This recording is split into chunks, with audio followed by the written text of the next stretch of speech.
Picture this. You're floating in space, surrounded by billions and billions of stars. Suddenly, you see a bright swirling mass of gas and dust in the distance. That, my friend, is the Milky Way galaxy, our home in the vast expanse of the universe. The Milky Way is estimated to contain over 100 billion stars and is about 100,000 light-years across. In other words, if you were traveling at the speed of light, it would take you 100,000 years to cross the Milky Way from one end to the other. It's a couple trillions of miles. And it isn't just a static collection of stars and gas. It's a dynamic, evolving system. In fact, the Milky Way is currently hurtling through space at a speed of about 1.3 million miles per hour. One of the most fascinating things about our galaxy is its shape. The Milky Way is a spiral galaxy, which means that it kinda looks like a disk with a central bulge and spiral arms. The spiral arms are the areas where new stars are born. It's where the most stars, gas, and dust are concentrated. And this is where the solar system is located. Our system is like a tiny speck in the grand cosmic tapestry of the Milky Way. It's about 26,000 light-years away from the center of the galaxy. A pretty long distance, isn't it? The solar system is also moving through the Milky Way as it orbits around the galactic center. It takes about 230 million years for our system to make one complete orbit around the galaxy. Just imagine that. Since the time of the dinosaurs, we've traveled just a quarter of this way. The position of the solar system in the galaxy affects our life in many ways. For example, things like the amount of radiation and cosmic rays we're exposed to, and even the likelihood of asteroid impacts, and so on. Also, thanks to our location, we can enjoy some pretty amazing views of the universe around us. From our vantage point in the Milky Way, we're able to see other galaxies, nebulae, and star clusters in breathtaking detail. We're also a part of a pretty happening neighborhood, with lots of other stars and planets nearby, so we're lucky fellas. But what would happen if we weren't so lucky? What if the Earth was located in the center of the Milky Way instead? The center of the Milky Way is home to a region of space called the Central Bulge, and it's just packed with stars. It's like a disco ball, but instead of shiny mirrors, it's covered in stars. Only this disco ball is really huge, about 10,000 light-years in diameter.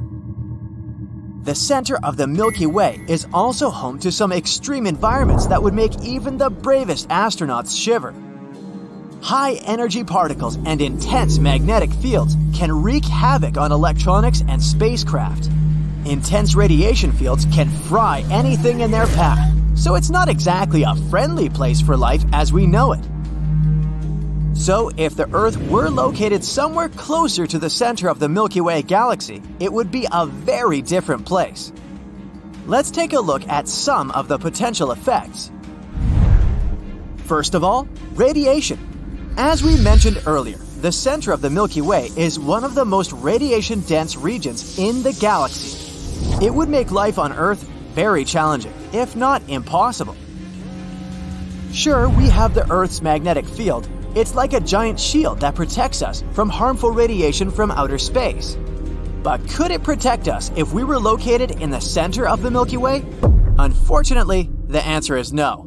It's kind of like trying to use a tiny umbrella to protect yourself from a massive storm. So it would be an easy win for the galaxy. But it's not all doom and gloom. There are some brave organisms that are able to adapt to high levels of radiation. We've seen that life on Earth has evolved to survive anywhere, from the depths of the ocean to the icy poles of the planet. So, let's imagine what would happen if we somehow evolved to survive in these harsh conditions. Like, picture humans with tough, scaly skin that protects them from radiation, and plants with unique structures that allow them to thrive in this bright environment. In that case, radiation could still have some seriously spooky effects on us. For example, it could damage DNA molecules and cause mutations. Imagine a world where plants grow with 5 leaves instead of 4, animals have strangely colored fur, or people have unusual eye colors or other unique features. And these are just some of the best examples. Let's not dive into the bad ones. Also, it could cause us to undergo some metabolic changes. Maybe our bodies could process food and other resources more quickly, which could lead to faster growth rates and larger sizes. Plants could grow tall and thick, and animals would be much larger than usual. There are also some organisms on Earth that are able to bioluminesce.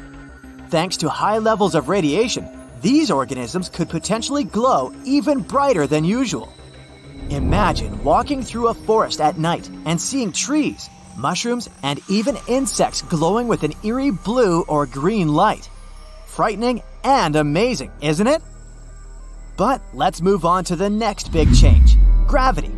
The gravity in the center of the Milky Way is incredibly strong, all thanks to a supermassive black hole, which is about 4 million times the mass of the Sun. This black hole is called Sagittarius A. And yep, it's our neighbor now. Great.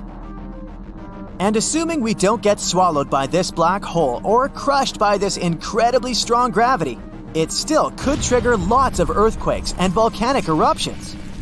This black hole would be like the gravitational bully, pulling and tugging at everything in its path. Basically, if we survive this, we'd have an epic surfing competition every single day.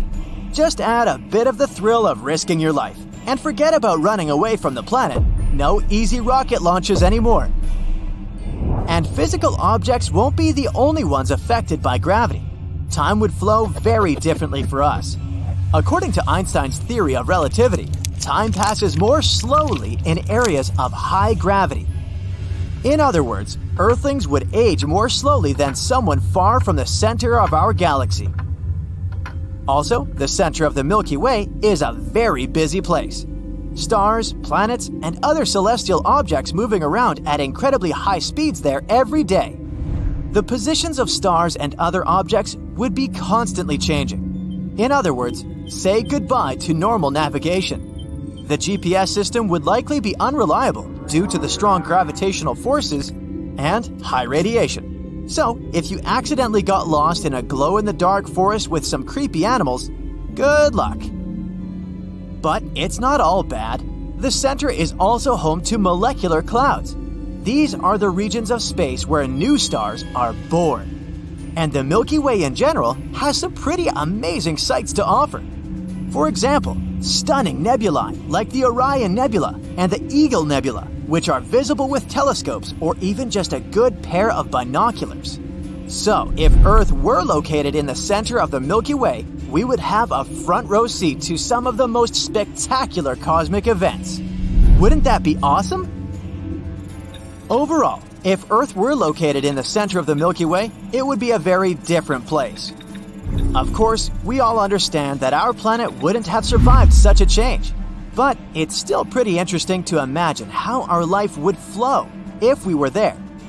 And judging by what we just discussed, it wouldn't be pretty. So let's treasure and appreciate our small, quiet solar system. This is our home planet Earth and its satellite, the Moon. Zooming out, and here's our solar system. A bit more, the Milky Way galaxy. And we're a small dot among an infinite number of stars. Now, even farther out, a cluster of galaxies. Dots and swirls in the endless space. Further, there's Laniakea supercluster. That little dot here is our galaxy. Moving on, Hydra Centaurus supercluster. Huge clusters comprising thousands of galaxies are no more than a speck from here. Next, Pavo Indus supercluster. This is an area 200 million light-years wide. We can zoom out until we see the entire observable universe. Each little dot in here actually contains thousands of galaxies and quadrillion stars. Scientists speculate that our universe may look like a bubble, and that bubble might collide with another universe. Yes, other universes could exist. Actually, even a whole infinite number of those. All of them could have appeared after the Big Bang. The collision between them isn't impossible either. At least, it might have happened before. And the proof is here, in the direction of the constellation Uranus. This place is called Uranus Supervoid. It's about 1 billion light-years wide. By comparison, the width of our entire galaxy is only about 100,000 light-years. There's absolutely nothing in this place, and it may be a trace from an old collision between our universe and another. Scientists think they were passing by each other. When the distance between them was minimal, the gravitational forces of the bubbles began to pull toward each other, just like two drops of water trying to connect when they're close. But the speed of the universes was too high for them to continue interacting, so the other universe just tore out a piece of our bubble. There might have been about 10,000 galaxies in that void, and all of them were either destroyed or taken over by the other universe. Let's travel to the edge of our universe to see how this collision might have taken place. We're 10 billion light-years away from our home. Here, in another galaxy, we see amazing nebulae of different colors and shapes. And if you look in the other direction, there's a huge wall moving at us. All these bright sparks on it are enormous galaxies about to collide with us. But in fact, it's a humongous mirror that only reflects our universe. Here, space-time is distorted and begins to be pulled into another universe at a tremendous speed. The usual law of physics may simply stop working at this point. Gravity may disappear, and with it, all the stars would explode and people on the surface of planets would hang in weightlessness. But if the universes didn't go at a tangent but crashed directly into each other, things would be much scarier. The enormous amount of collision energy would probably cause an incredible explosion. Its force would simply destroy everything in our bubbles. Still, the two bubbles might begin to merge too. At first, all galaxies at the edge of the universes would be torn apart, but then the merger would begin.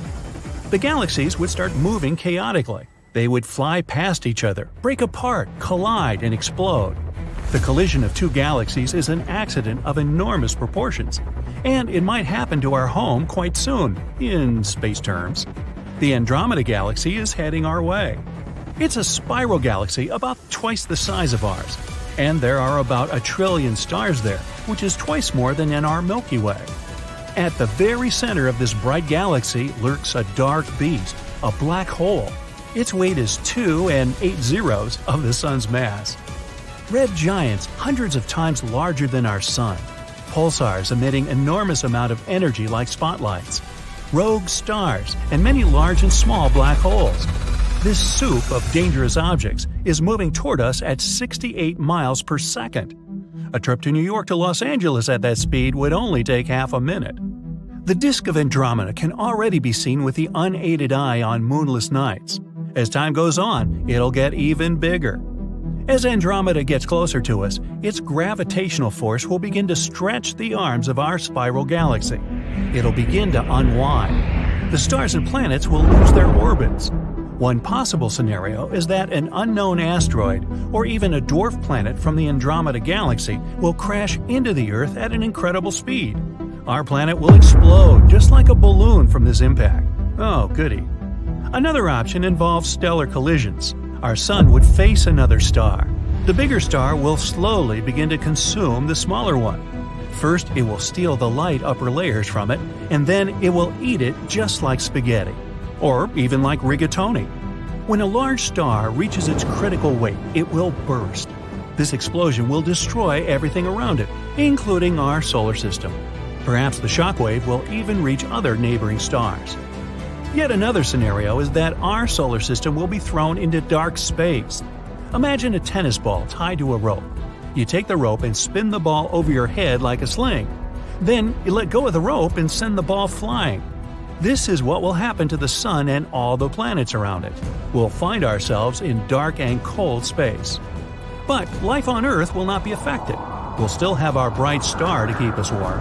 The only disadvantage is that all the stars in our night sky will disappear.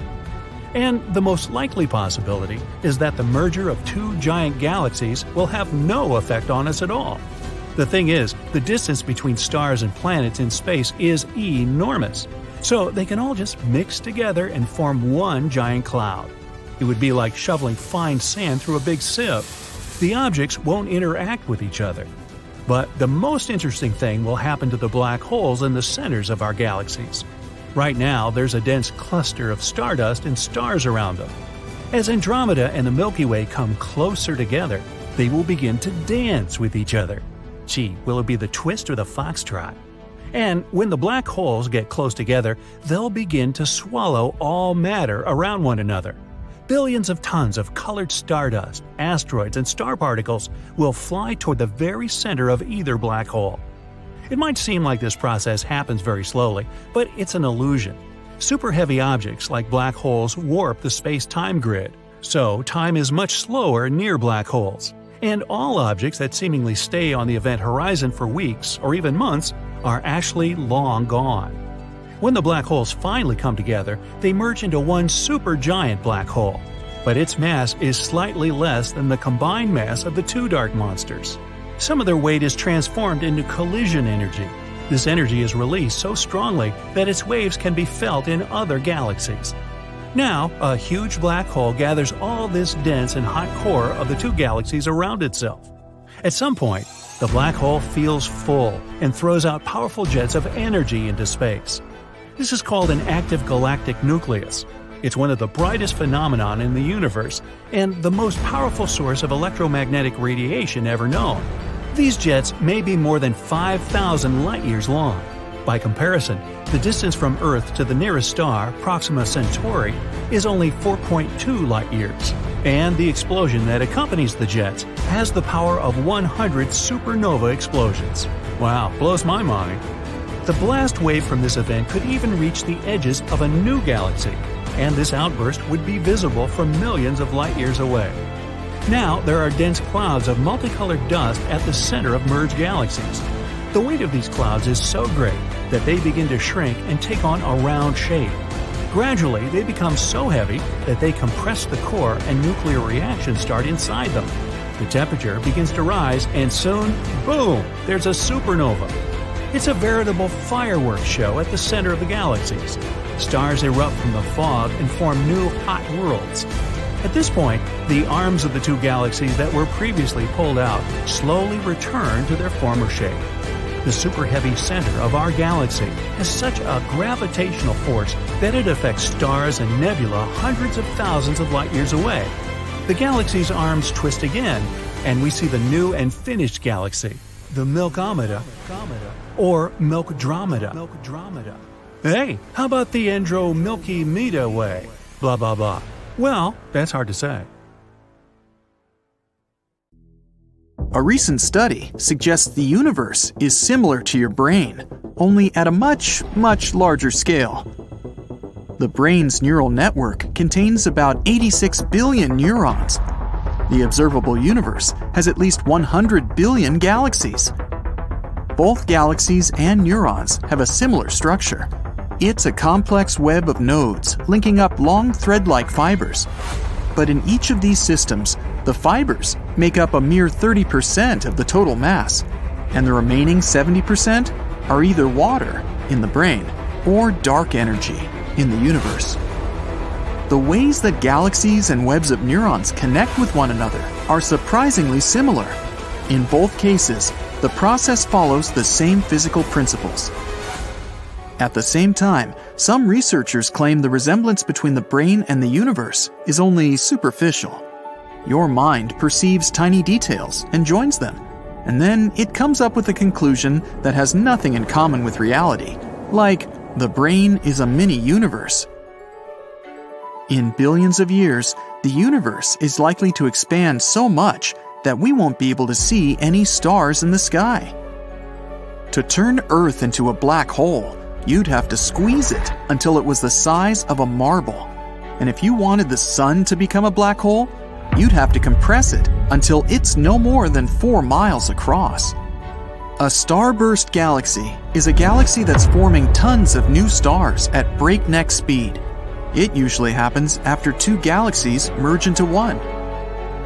While Earth has only one natural satellite, Jupiter is surrounded by at least 79 moons. In the universe, there are not only dwarf planets, but also dwarf galaxies. They have from 1,000 to a few billion stars. For comparison, the Milky Way galaxy is made up of 250 to 400 billion stars.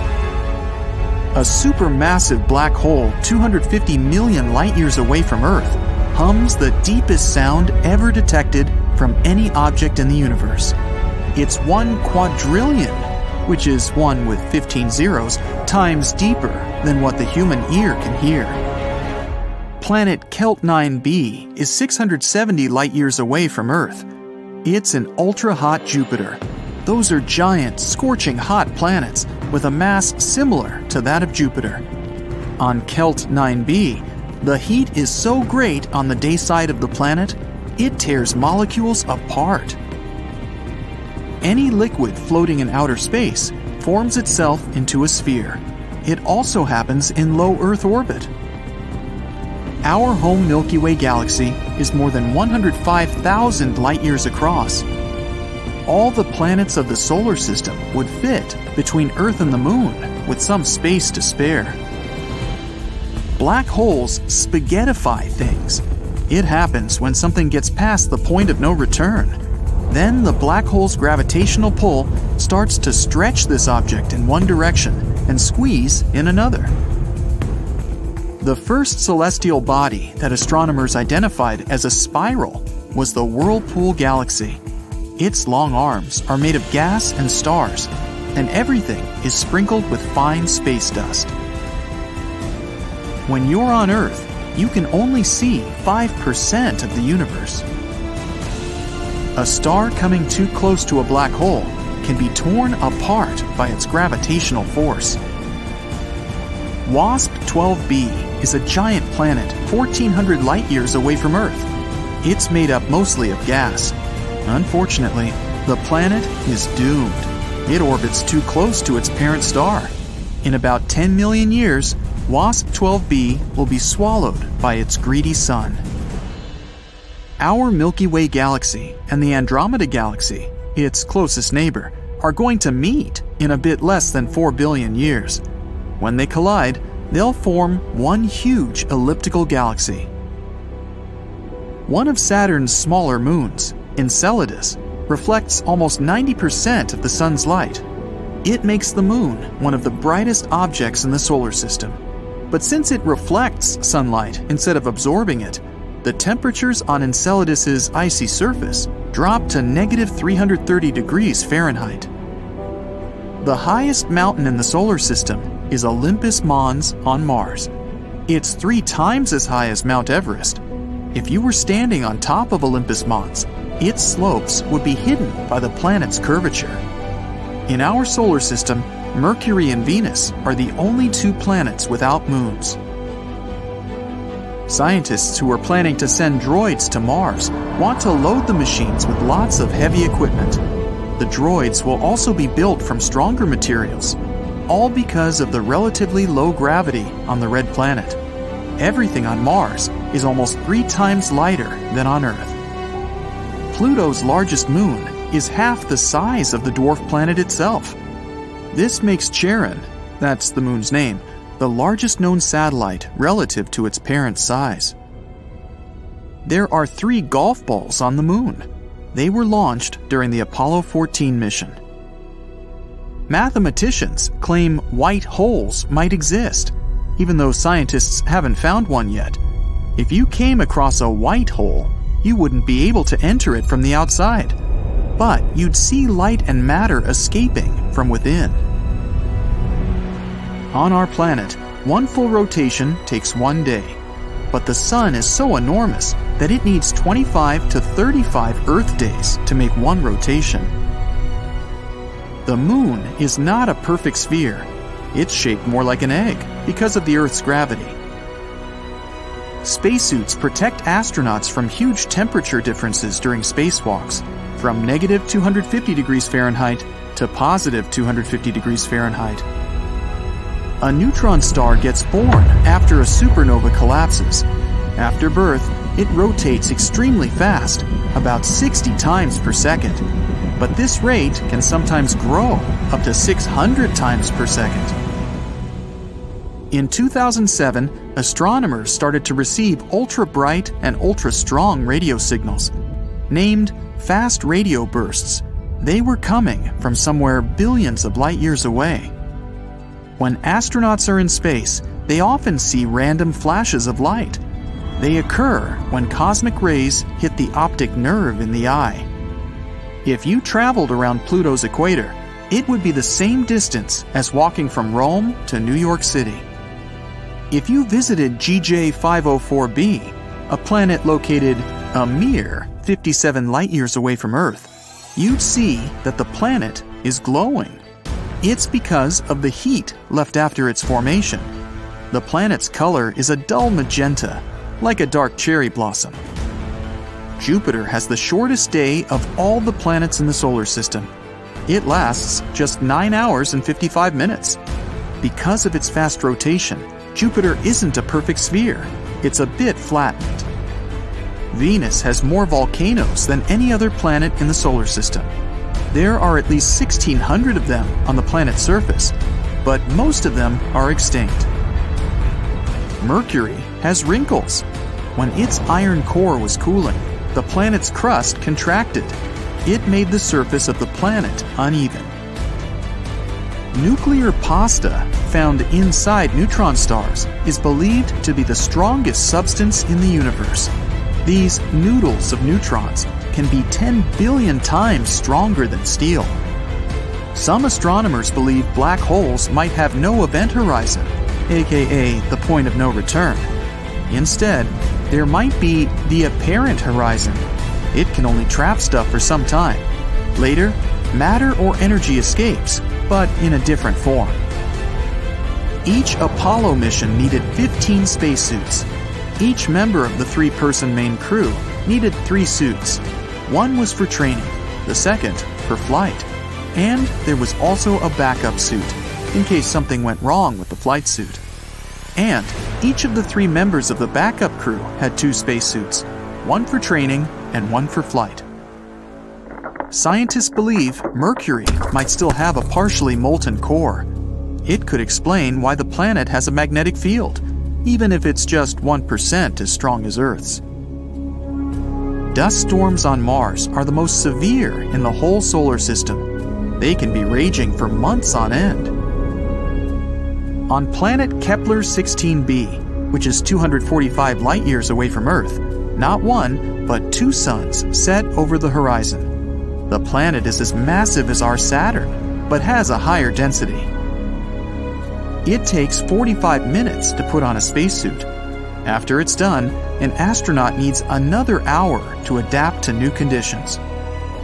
Earth-grazing fireballs are bright meteors that enter the Earth's atmosphere, but then leave it again. Triton, one of Neptune's moons, orbits the planet backward. It's the only big moon of any known planet to do so. Triton is also gradually getting closer to Neptune. Experts think that, eventually, the moon will be pulled apart by Neptune's gravity, and then it'll form a ring around the gas giant. Dwarf planet Haumea, which is further from Earth than Neptune, is truly bizarre. It's orbiting in the Kuiper Belt, a donut-shaped ring of ice objects circling the Sun.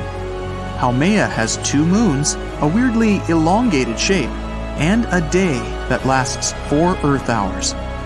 But the coolest thing, the dwarf planet is surrounded by incredibly thin rings. They're likely the result of an ancient collision. It takes Neptune almost 165 Earth years to make one full orbit around the Sun. In other words, since the gas giant was discovered in 1846, it's only circled the Sun once.